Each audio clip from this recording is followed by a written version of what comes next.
y el tema 4 básicamente nos quieren mostrar cómo la tecnología influye en nuestras vidas a través de cómo está organizada la sociedad, cómo manejamos nuestra salud, cómo manejamos nuestra alimentación y también las cosas que nos rodean, los dispositivos que usamos, gracias a qué funcionan esos dispositivos. Y de alguna manera estamos tratando de darnos cuenta de el enorme cambio que ha introducido la sociedad en el planeta en los últimos 100 años, por decir una cosa, o a lo sumo 200 años, comparativamente con el resto de la historia social planetaria. Entonces, hemos recopilado una serie de temas y de contenidos para que ustedes lean que tienen que ver con esta temática, y también hemos preparado una actividad para que desarrollemos en conjunto y nos podamos entretener un poco más, porque a veces escuchar estos temas del profesor a través de una clase magistral resulta un poco aburrido a veces. Entonces le vamos a buscar la vuelta para que podamos hacerla un poco más entretenida. Entonces la idea es la siguiente: durante un rato yo les voy a hablar de las generales de los temas para que ustedes sepan cómo interpretar el material que hemos preparado, y luego vamos a desarrollar una actividad en donde van a trabajar en grupos durante unos minutos y vamos a hacer unas pequeñas presentaciones que tienen por objetivo desarrollar en forma un poco más dinámica el tema número 4.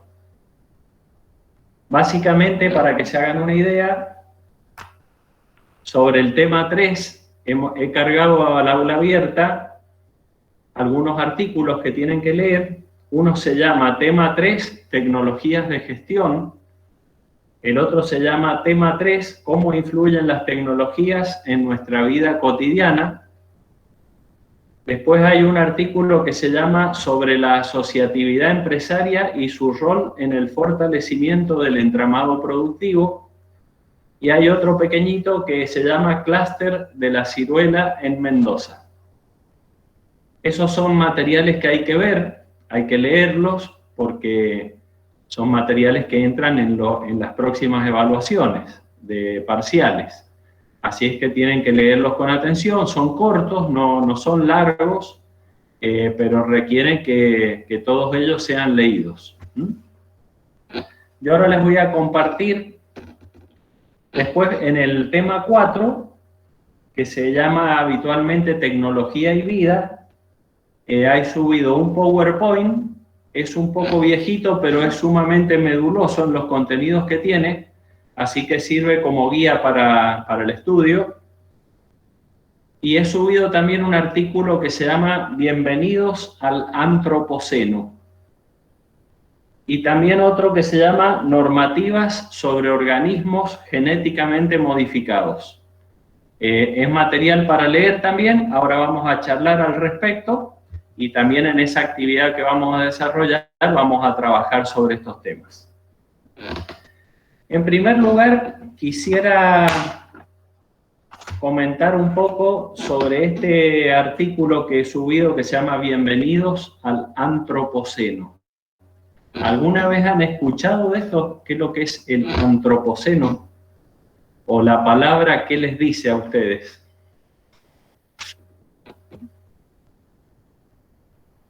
Imagino que tendrá que ver con el antropocentro, ¿no? Con fijar al ser humano como centro de las actividades y el desarrollo. Pero no es centro, es seno, antropoceno. Claro, el inicio sería, ¿no? El seno. Antropos, como bien has identificado, hace referencia al ser humano. Es Y el hombre. ¿o no? La edad del hombre, ¿viste? Hay muchos periodos geológicos que se llaman el Eoceno, bueno, el Pleistoceno, y esa partícula seno hace referencia a un periodo geológico determinado. ¿Ustedes saben cómo se divide la edad de la Tierra? Digamos, desde el punto de vista geológico.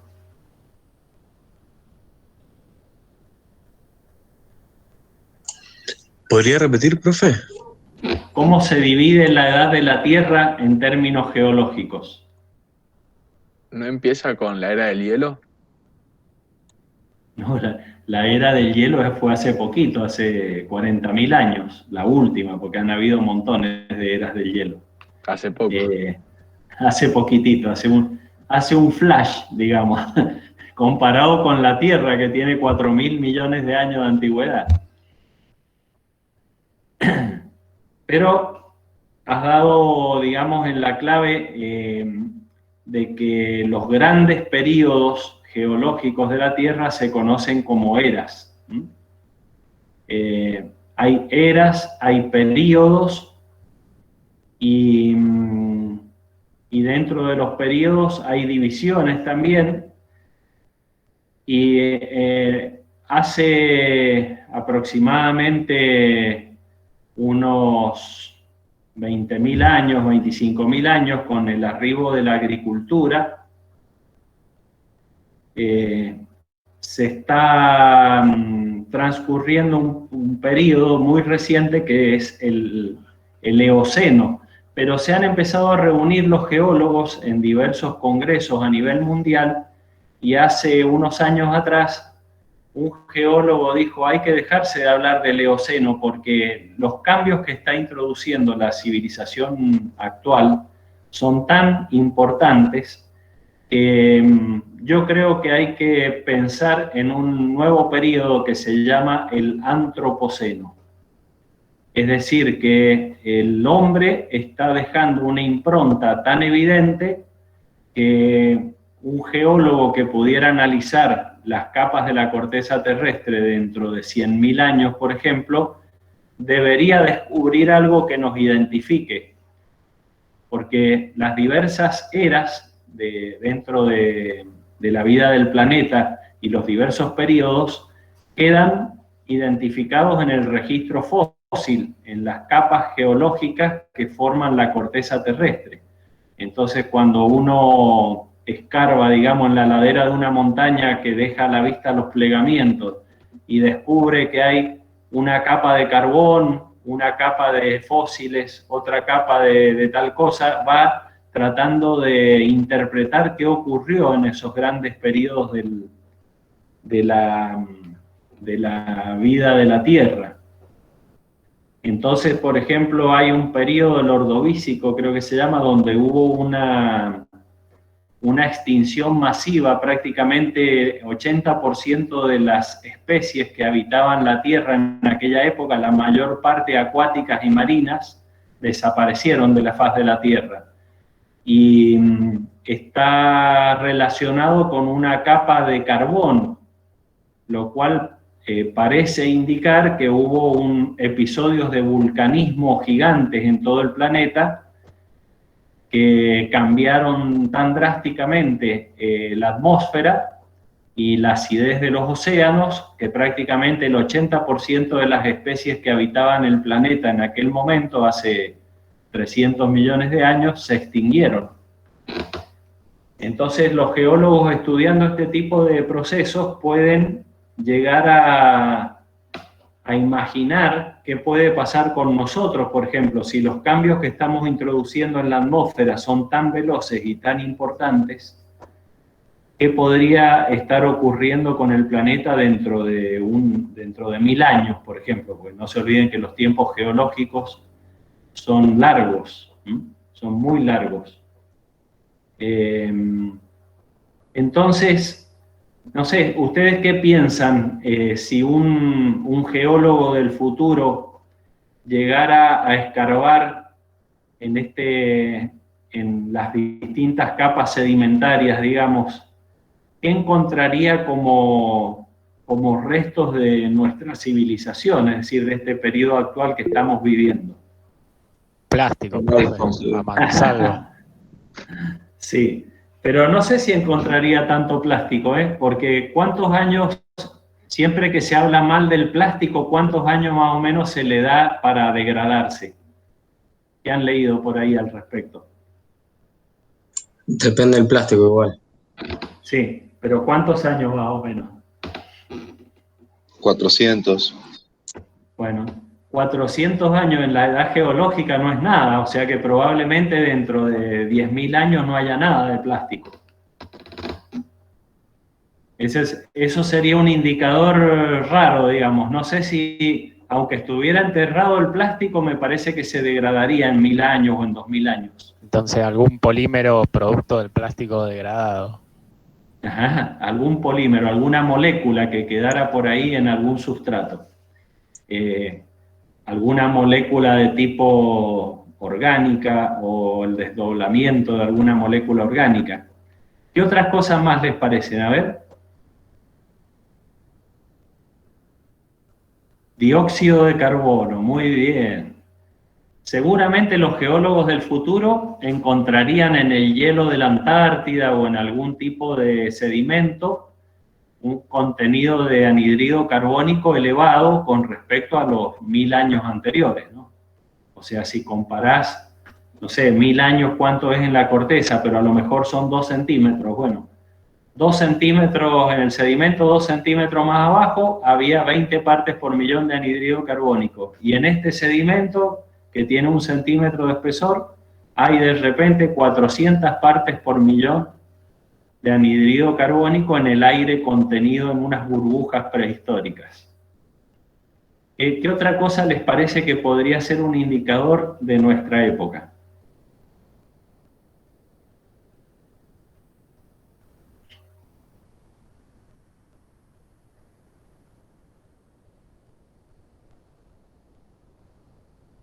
¿Alguno que se le ocurra algo? ¿Los metales? Los metales también podría ser que alguno pudiera sobrevivir un poco más tiempo que el plástico. Metales especiales, ¿no? Titanio, aluminio, aceros con aleaciones que no se encuentran en la naturaleza. Pudiera ser que alguno de ellos sobreviviera el paso del tiempo y algún geólogo pudiera encontrar rastros de ellos. Les voy a contar algo más interesante todavía. ¿Ustedes se acuerdan de las películas como Jurassic Park, por ejemplo? En donde se plantea la posibilidad de que a partir de un mosquito prehistórico encerrado en una gota de ámbar, que es una resina que exudan algunas coníferas o algunos pinos, ellos pudieron sacar información genética. Supuestamente el mosquito había picado a un dinosaurio. Entonces, es toda una fábula, por supuesto, de los creadores de esa película, pero nos hace pensar en algo. ¿Qué podríamos encontrar prehistórico que nos hiciera pensar en esta época como algo fuera de lo común? Si dentro de 100.000 años, por ejemplo, hurgamos en el sustrato y encontramos algo que, la pucha, esto no es algo normal. Acá hubo alguna civilización, alguien que introdujo cambios. ¿Mutaciones genéticas? Mutaciones genéticas, podría ser. De la fruta. Yo me iría a residuos electrónicos, capaz. Algún residuo electrónico podría ser también. Algún metano, se desecha muchísimo. Miren, hay cosas que sobreviven a los millones de años porque se fosilizan. Por ejemplo, ustedes vieron que hay fósiles de helechos, fósiles de animales del mar, que son más que todo los caparazones, y no hay tejido blando, obviamente, solamente quedan tejidos que han sido invadidos por el agua salada, se han calcificado y se han formado los restos fósiles.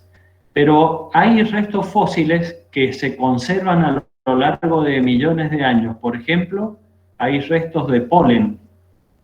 No queda una planta, salvo el rastro calcáreo de la planta, pero no es la planta en sí. Se puede ver la morfología, la forma, pero no se puede ver la planta. Por ejemplo, qué color tenía la planta y ese tipo de cosas. Pero sí se han conservado granos de polen, por ejemplo, prehistóricos. Y si el grano de polen fuera de la flor de la soja genéticamente modificada, que es algo propio del siglo XX y siglo XXI, una soja a la cual le han introducido una modificación en su genoma. Eso podría ser algo novedoso, es decir, si un geólogo del futuro encuentra un grano de polen y descubre que ese grano de polen corresponde a una especie que ha sido modificada genéticamente.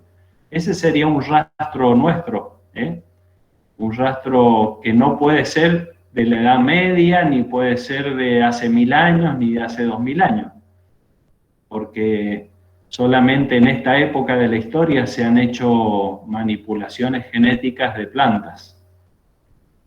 Entonces empezamos a descubrir que hay cosas que estamos dejando en el medio ambiente y que algún día nos pueden identificar como un periodo o una era particular del desarrollo del planeta. Profe, quizás los restos Sí. de uranio de las centrales nucleares. Eso también, porque el uranio tiene una vida media, no me acuerdo cuántos miles de años, pero sí tarda muchísimo en degradarse, y el plutonio creo que más todavía. O sea que encontrar rastros de algunos minerales radioactivos artificiales, porque ustedes saben que en los aceleradores de partículas y en todo ese tipo de dispositivos se crean elementos que no existen en la naturaleza en forma directa. El elemento 101, el 102, el 103. Tienen nombres un poco raros. ¿Han visto las tablas periódicas modernas ustedes? Las que se han hecho en los últimos años. Por ejemplo, yo descubrí hace poco que había un elemento que se llama un ununtio. No sé si lo han visto. Sí, hay un quadium, un septium, un unseption, un ununtio. Bueno, Sí. eso no existía ni siquiera hace 20 años atrás, no existían esos elementos. Hace 30 años atrás no existían.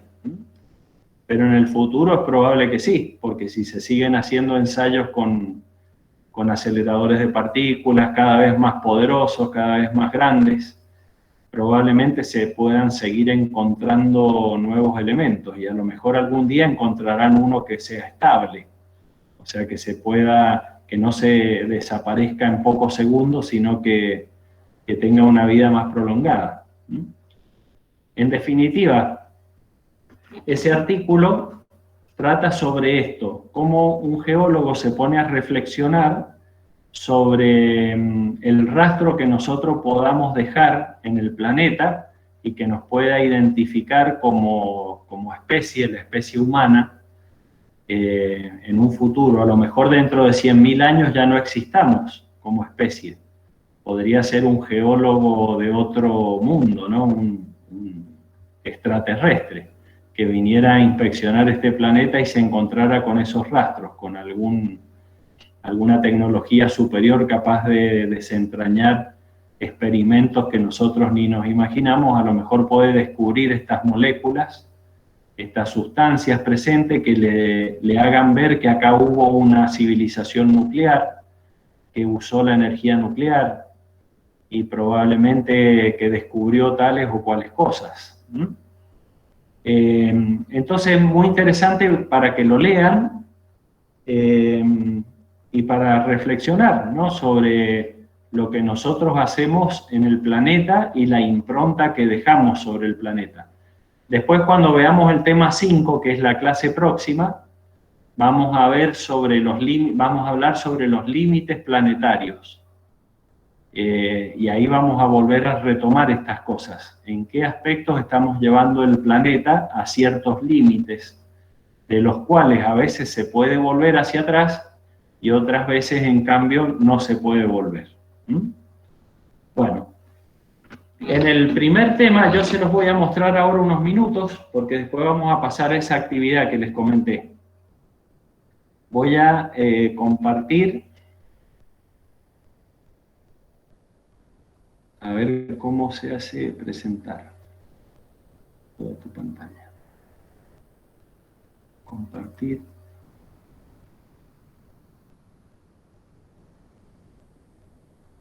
Y les voy a mostrar un archivo que se llama Tecnologías de Gestión. Después ustedes lo van a leer con detenimiento y van a leer esos otros materiales que yo les nombré, sobre todo el informe que se llama Sobre la asociatividad empresaria y su rol en el fortalecimiento del entramado productivo. Ese es un artículo que lo ha escrito la ASINMET, que es la Asociación de Industriales Metalúrgicos de Mendoza.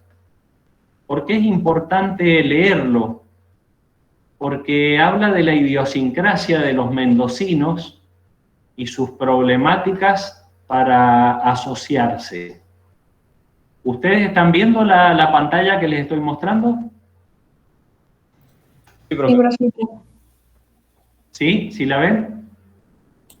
Sí, profe. Bueno.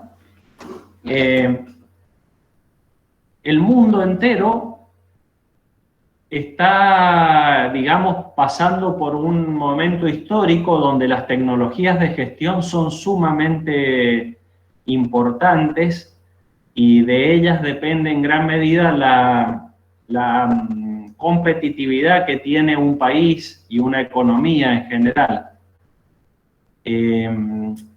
Entre esas tecnologías de gestión hay muchas cosas que podemos analizar. Acá hemos elegido algunas pocas como para tener una idea de qué es lo que nos representa, porque si uno se va 100 años hacia atrás, estas cosas prácticamente no existían.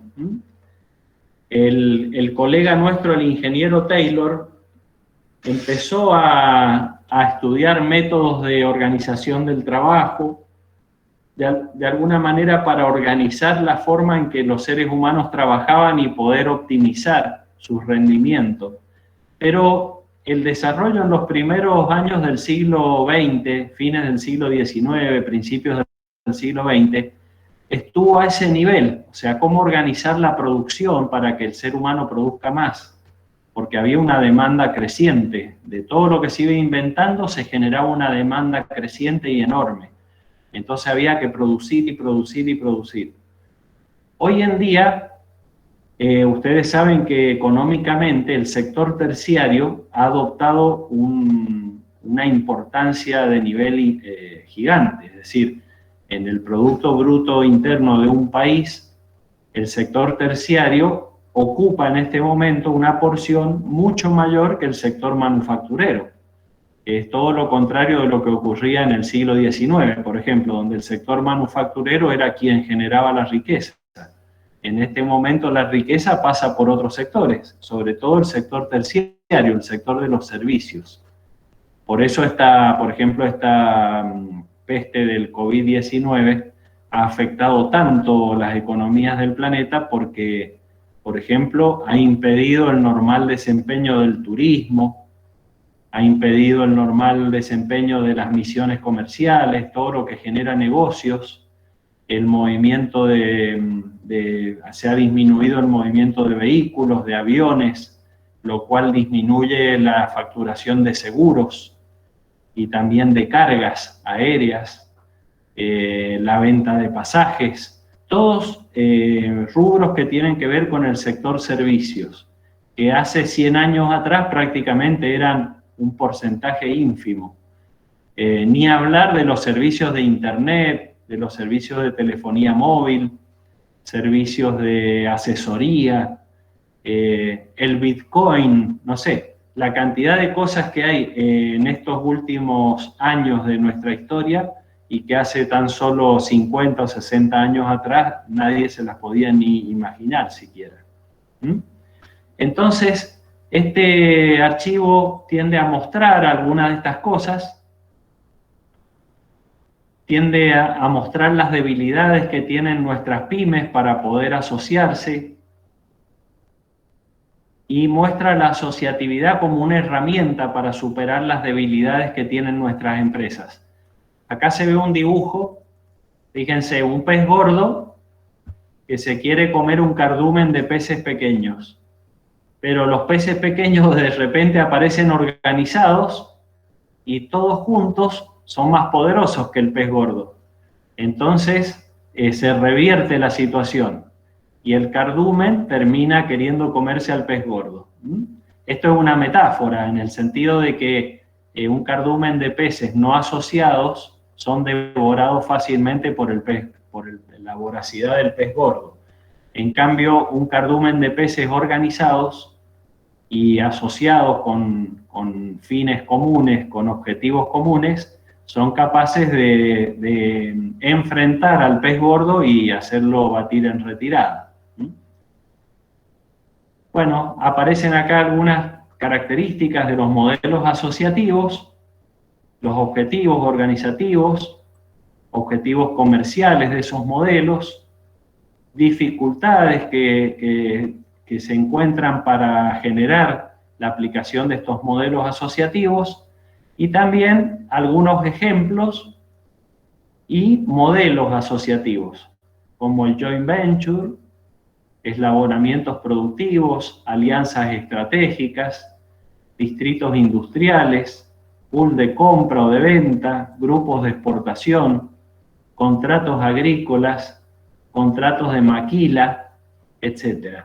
Son todos modelos que hay en la sociedad moderna para que los productores se unan entre sí con los comerciantes, los exportadores, para lograr un mejor provecho de los recursos que se tienen y un mejor resultado económico entre todos. Después hay un concepto muy interesante que es el concepto de clúster, que es una concentración geográfica de empresas en donde esas empresas compiten y cooperan dentro de un mismo negocio. No sé si ustedes alguna vez a nivel internacional han escuchado hablar de algún clúster famoso.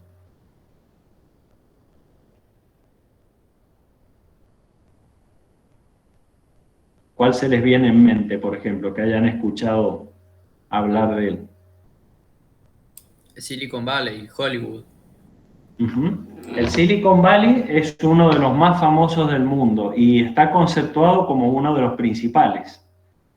Hay clústeres similares en Francia, en París, hay otros en Inglaterra, pero el más grande de todos es sin duda el Silicon Valley, que en este momento está siendo liderado por Google y por Apple.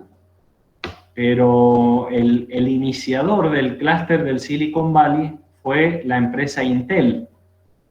Y muchas veces yo he visto en publicaciones diversas lo que se conoce como la galaxia Intel o el universo Intel, que es un diagrama en donde aparecen planetas grandes, planetas pequeños y unas estrellas alrededor de las cuales esos planetas giran, y cada planeta a su vez con sus satélites alrededor, y eso nos da una idea de lo que es Intel, es decir, como una especie de sistema planetario en donde hay una estrella que es Intel, y luego hay planetas que giran alrededor de ella, que son sus grandes proveedores, y a su vez alrededor de cada gran planeta hay lunas que giran, o satélites, y entonces estamos en presencia de una fuerza gravitatoria enorme que mantiene todo ese conjunto cohesionado y en funcionamiento imparable. No ha parado de crecer nunca esa industria. Y tampoco Google, tampoco Apple, que se pueden, digamos, ilustrar con ejemplos similares. Y estos grandes clústeres han hecho que, por ejemplo, economías como California sean, durante muchos periodos de tiempo, California ha estado en el puesto número 7 de las economías mundiales. O sea, es un estado de Estados Unidos, pero en sí mismo tiene la potencia de ser la 7ª economía del mundo, para que se imaginen lo que significa tener estos poderosos clústeres instalados en un territorio. Hay otro similar en Boston, en Estados Unidos, que tiene que ver con los servicios universitarios. Todo lo que es Massachusetts, digamos, y particularmente el área de Boston, se considera como un clúster universitario, porque hay universidades de primer nivel mundial, creo que son como 80 universidades diferentes, que son líderes a nivel mundial en todos los rubros, y tienen una inversión gigantesca en investigación y desarrollo, propiedad de patentes, de invención. Bueno, es, digamos, una cosa gigantesca, y por lo tanto también se considera otro ejemplo de clúster a nivel mundial. Inclusive hay inversores de todo el mundo que ponen dinero en esas universidades. Por ejemplo, hay muchos inversores de Arabia Saudita, de los Emiratos Árabes, que saben que algún día su petróleo se va a terminar y han decidido invertir en empresas y en actividades clave a nivel mundial, y han puesto muchísimo dinero en inversiones en universidades norteamericanas, por ejemplo. Esto nos da una pauta del dinamismo que tienen esos sectores. Acá en Mendoza, en mucho menor escala, tenemos algunos clústeres operando. Uno de ellos es el clúster que se conformó para el desarrollo de la actividad vitivinícola. Este es el modelo conceptual, digamos, que hay proveedores de factores básicos para el desarrollo. Ahí entran recursos humanos, tecnología, recursos financieros, infraestructura física, clima de negocios, tecnología de la información. Y en el medio hay proveedores de insumos y servicios, y arriba productores y comercializadores.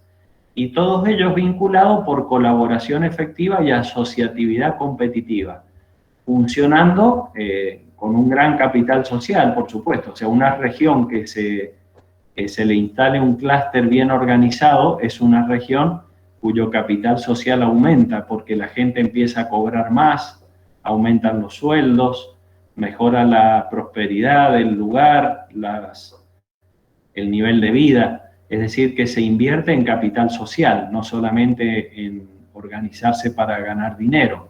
No es solo ganar dinero esto. Y un ejemplo local que tiene características de clúster es la Corporación Vitivinícola Argentina, la COVIAR, que alguna vez habrán escuchado hablar de ella. Para que se hagan una idea, este es un logotipo que creó la COVIAR, por ejemplo, en donde se ve cómo están vinculados el mercado externo, los pequeños productores, el mercado interno, a través de un plan estratégico Argentina Vitivinícola 2020, que ahora está debatiéndose cómo se va a renovar ese plan, porque se sustenta en aportes que hacen los protagonistas. Y está en discusión ahora si quieren seguir aportando o no a un plan estratégico 2030. Pero, por ejemplo, para que veamos durante los 10, 12 años que duró la COVIAR, ¿quiénes la formaban? Teníamos la Asociación de Cooperativas Vitivinícolas Argentinas, la Asociación de Viñateros de Mendoza, Bodegas de Argentina, la Cámara de Fabricantes y Exportadores de Mosto, la Cámara de Bodegueros de San Juan, la Cámara de Productores Vitícolas de San Juan, la Cámara Riojana de Productores Agropecuarios, la Cámara Vitivinícola de San Juan, el Centro de Viñateros y Bodegueros del Este, Federación de Cámaras Vitícolas Argentinas, Gobierno de las provincias de Mendoza, San Juan, La Rioja, Salta, Catamarca, Neuquén y Río Negro, el INB, el INTA, los productores de uvas de mesas y pasas y la Unión Vitivinícola Argentina. Esto para que vean la complejidad que representa gestionar la COVIAR, con tremenda cantidad de entidades y de protagonistas metidos allá adentro. Pero trabajando unidos para lograr que la decadencia del consumo de vino no siga ese derrotero, sino que se revierta y la actividad se torne sustentable. Otro ejemplo es el clúster de la ciruela, que les he puesto un archivo específico en el aula abierta tema 3 para que lo vean. Son 4 hojitas que muestran cómo está formado el clúster de la ciruela en Mendoza y cómo interaccionan entre sí los secaderos de ciruela, los productores de ciruela y los exportadores de ciruela. Estas son entidades que existen, que han funcionado y que han provocado efectos en la industria. Por ejemplo, el hecho de que Mendoza haya sido nombrada una gran capital del vino, que se hayan hecho numerosos eventos al respecto, que esté en un calendario internacional Mendoza, todo eso se debe a las acciones conjuntas de todas estas entidades. Que si las bodegas actuaran todas en forma individual, no se lograrían nunca esos efectos. Sino que Mendoza está en el calendario internacional. ¿Por qué? Porque hay un montón de entidades que actúan en pos de un plan estratégico. Si no, no ocurriría eso. Profe, pero un Bueno, clúster sí. así como el vitivinícola, por ejemplo, termina tomando como, digamos, una responsabilidad como reguladora para los que no están adentro del clúster, por ejemplo, los productores más chiquitos. No, yo creo que, mirá, hay un auge muy grande, por ejemplo, de las pequeñas bodegas, las bodegas boutique, y no tienen voz y voto en el clúster, pero los efectos que produce el clúster los favorecen, obviamente, porque si viene más turismo a Mendoza y el turismo es turismo del vino, y a su vez se desarrollan restaurantes, se desarrollan servicios al turista, se desarrollan hospedajes de montaña, hospedajes dentro de los viñedos, y se dinamiza el sector gracias a la promoción estratégica que ha hecho el clúster. Es decir, que todos se ven favorecidos. Por eso yo les decía que no es solamente un tema económico de los que forman parte del clúster, sino que genera un capital social a la larga. Pero tiene que ser una actividad que se desarrolle en un clima de negocios y con estabilidad a futuro. Es decir, que no puede durar 10 años y después lo dejamos morir. Eso es lo que puede estar ocurriendo ahora con la Coviar, que los bodegueros que son un poco egoístas decidan no seguir invirtiendo en esto y la Coviar deje de existir y después siga cada uno individualista por sus rayas. Esos son los problemas que van a ver en estos archivos que he puesto sobre la asociatividad. Que tienen también por objetivo que ustedes tomen conciencia de todo esto y generen a futuro algo diferente. Porque en este momento estamos viendo cómo actúan las generaciones anteriores, que han sido educadas de otra manera. Ustedes, en cambio, están siendo educados para cooperar entre ustedes, para hacer competencia, para trabajar en equipo. En cambio, las personas que hoy tienen de mi edad para arriba eran muy individualistas todos, muy competitivos, pero para destruir al otro, no para competir y que la región se enriquezca. Entonces, hay cosas que hay que cambiar a futuro y ustedes van a ser protagonistas de eso. Bueno, en estos materiales que van a leer, van a ir interiorizándose de estos contenidos. Por ejemplo, otra herramienta de gestión que se utiliza actualmente es la que se conoce como comercio justo. Una de las imágenes más conocidas a nivel mundial del comercio justo es Juan Valdés, que es un personaje colombiano. No sé si alguna vez lo vieron ustedes. Juan Valdés representa a los productores de café de Colombia. Es como si dijéramos acá Juan Pérez, que fuera un viticultor, digamos. Y él participó en campañas a nivel internacional que tenían por objetivo hacer ver que Colombia era un país que producía el café y que era una tarea sufrida, que llevaba mucho esfuerzo y que había que ponerle mucho amor y que por eso valía la pena ser recompensada. Y entonces, hace, no sé, unos 30 años, empezó a barajarse el concepto del comercio justo. Y es que, no sé si ustedes han escuchado acá en la Argentina, que por ejemplo, la diferencia entre, por ejemplo, hoy salió en las noticias que la diferencia entre 1 kilo de zanahorias en la chacra y el mismo kilo de zanahorias en el mercado central de Buenos Aires es de 15-1. O sea que la zanahoria cuesta en el mercado central de Buenos Aires 15 veces lo que se le ha pagado al que la produjo. Por ejemplo, 1 kilo de zanahorias vale, supongamos, 45 pesos al público y acá se le pagó al chacarero 3 pesos por ese kilo. Entonces, esa formidable generación de valor agregado, lo que se busca es que le llegue de alguna manera a los sectores más perjudicados de la cadena. No puede ser que alguien por vender 1 kilo de zanahoria se gane 20 pesos de margen, mientras que en la otra punta, el que ha trabajado todo el año para producirla, recibe solo 3 pesos. Y ha tenido que hacerse cargo del riesgo meteorológico, del trabajo de todo el año, los fitosanitarios, los agroquímicos y todo, el tractor, y todo por 3 pesos, mientras que alguien en Buenos Aires, por solo vender la zanahoria, se gana 20, por ejemplo.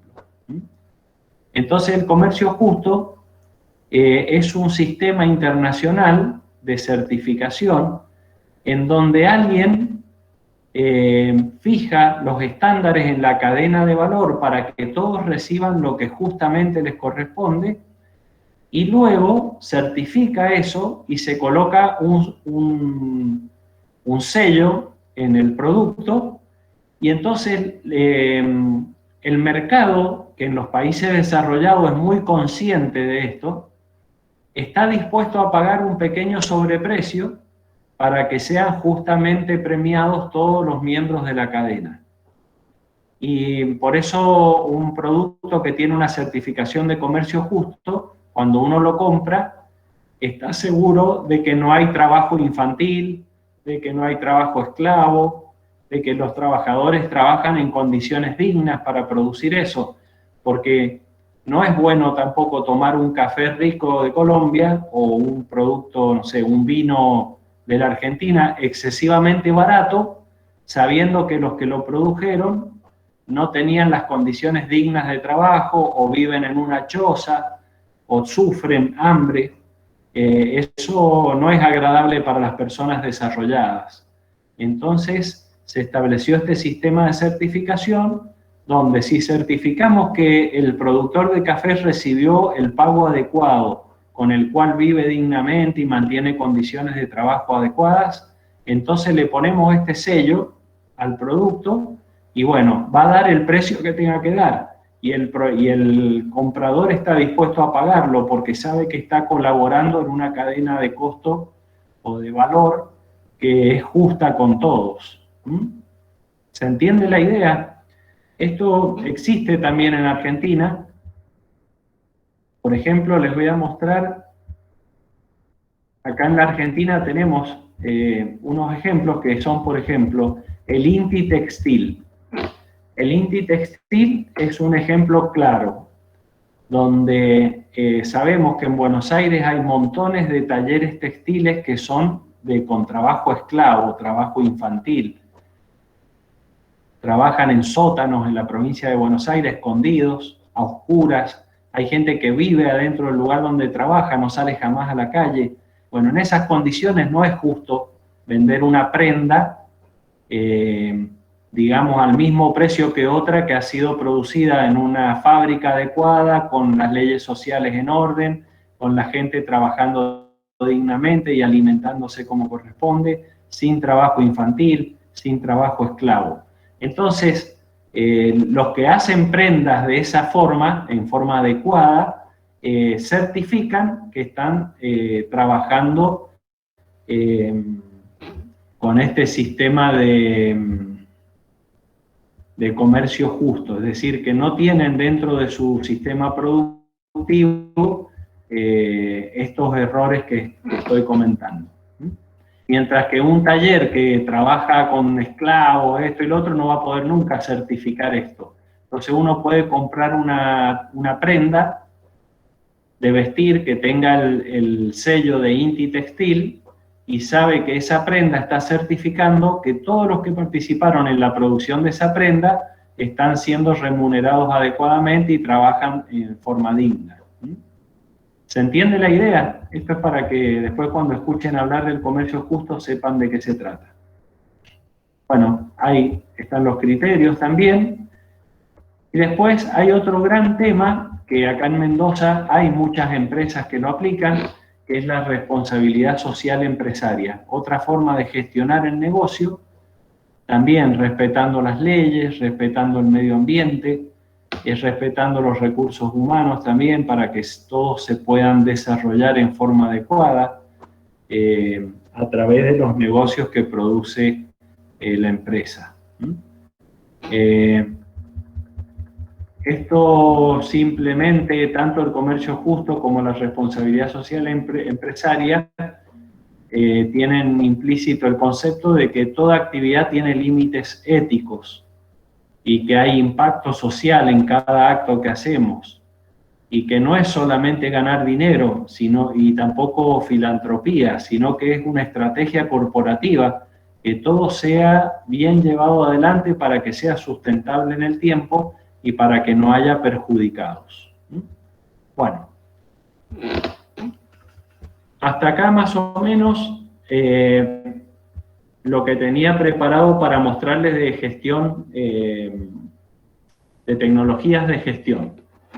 Luego, hay otro archivo, que es que son cómo influyen las nuevas tecnologías en nuestras vidas. Y ahí van a encontrar conceptos básicos describiendo algunas tecnologías para que aprendamos a identificarlas y verlas en nuestro entorno. Por ejemplo, el concepto de qué es un láser, qué es la fibra óptica, qué son los textiles inteligentes, la tecnología que hay detrás de las prendas modernas con textiles que son especiales y que provocan o producen determinados tipos de efectos. Acá tienen una explicación de cómo la nanotecnología se aplica a los textiles inteligentes, algunas de las funciones que se logran en estos textiles. También la mecatrónica, que tenemos alumnos de tecnología que están estudiando mecatrónica. Bueno, ¿qué es la mecatrónica? ¿En qué nos influye en la vida diaria? Los biomateriales, los bioplásticos y también la tecnología aeroespacial, que la he elegido porque en la Argentina tenemos un cierto protagonismo en esto. Y les he puesto algo interesante acá, que la mayoría a lo mejor ni saben, y es que la Argentina tiene una historia de generación de satélites más o menos desde el año 1990. El primer objeto argentino que se puso en órbita se llamaba LUSAT-1. Y, ¿saben? Fue creado por una asociación de radioaficionados. Es increíble, no hizo falta INVAP, no hizo falta nada del otro mundo, simplemente una asociación de radioaficionados se pusieron de acuerdo y crearon este pequeño satélite argentino que al día de hoy está semioperativo. O sea que después de 30 años sigue funcionando. Solamente ha disminuido su potencia porque ha disminuido la capacidad de sus baterías. Pero está en órbita y sigue dando servicios de comunicación a los radioaficionados. Es decir que no es tan loco poner satélites en órbita, pero la Argentina tiene como un protagonismo a nivel sudamericano seguro y a nivel mundial también, porque no hay tantos países en el mundo que generan satélites. En el año 91 se crea la CONAE, que es la Comisión Nacional de Actividades Espaciales. Y al poco tiempo se pone en órbita el Víctor 1, que es un primer satélite que se puso en órbita con 2 cámaras a bordo para tomar fotografías de la Tierra, que dejó de estar operativo 3 años después. Era la vida útil que se tenía prevista para Víctor 1. Se llama así en honor a un científico que trabajó en su creación y que falleció en la época que se puso en órbita. y fue puesto en órbita en la India, en una lanzadera de cohetes que hay en la India. Después vino la serie de los satélites SAC, que son satélites de aplicaciones científicas. Y ahí el primero que se puso en órbita fue el SAC-B, luego el SAC-A. Se estaban fabricando a la par, pero uno se terminó antes que el otro. Son satélites construidos con la cooperación internacional. Son varios países que junto con la Argentina han contribuido a construir estos satélites. El único que está en este momento en órbita trabajando es el SAC-D Aquarius, que fue lanzado en 2011 y que hace estudios sobre la superficie de la Tierra, la biosfera, la atmósfera terrestre y los océanos. Y es el único de los 4 científicos que continúan operaciones actualmente. Acá tienen otro ejemplo, el PEHUENSAT-1 fue creado por alumnos y profesores de la Universidad del Comahue y fue puesto en órbita en el 2007 y aún sigue activo y realiza tareas de investigación que son dirigidas desde la Universidad del Comahue. La Universidad del Comahue tiene una cierta pata en el INVAP, porque no se olviden que el INVAP es una empresa del estado de Río Negro, o sea, de la provincia de Río Negro, es la propietaria de INVAP. Tiene accionistas privados también, pero es básicamente una empresa gubernamental provincial. Bueno, también se crearon en INVAP ARSAT-1 y ARSAT-2, que fueron puestos en órbita en 2014 y 2015 para brindar servicios de telecomunicaciones en órbita geoestacionaria y están activos actualmente, por supuesto. Estos son mucho más complejos y tienen vida útil mucho más prolongada. Y también últimamente se pusieron en órbita el SAOCOM-1A y el SAOCOM-1B, que son satélites que tienen radares especiales que permiten monitorear datos del suelo, por ejemplo, la humedad, las condiciones climáticas, y estos datos son utilizados por instituciones como el INTA, por ejemplo, que los utiliza para hacer predicciones de la cosecha, de soja, por ejemplo, de la pampa húmeda, etcétera, y para hacer investigación sobre cómo marcha el cambio climático para tomar decisiones. Es decir que la Argentina tiene un papel protagónico en este momento, colabora con numerosos países en el desarrollo de satélites, proyectos de investigación del espacio, como por ejemplo el Observatorio Piedra Uller en Malargüe, la antena de seguimiento de misiones del espacio profundo, que está también en Malargüe, y eso hace que tengamos nosotros un protagonismo a nivel internacional. A pesar de todos los problemas que tenemos en este país, en esto lo vamos llevando adelante bastante bien. Bueno, acá son unos flyers de esos satélites que hablamos, y esto entonces que les he resumido en este archivo tiene por objetivo que ustedes tomen conciencia de algunas de las tecnologías que los rodean y cómo influyen en la vida cotidiana. Bueno, ahora voy a dejar de compartir esto.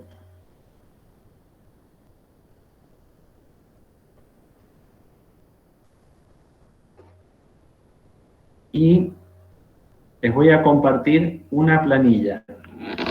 Ustedes van a hacer ahora una actividad que es la siguiente.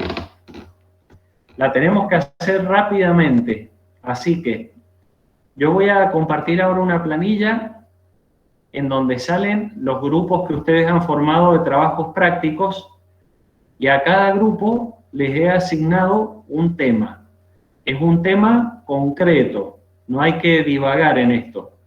Ustedes se tienen que reunir en la sala que tienen prevista para su grupo de trabajos prácticos en el aula abierta durante unos 20 minutos y tienen que crear una diapositiva. En esa diapositiva, ahora les muestro la consigna.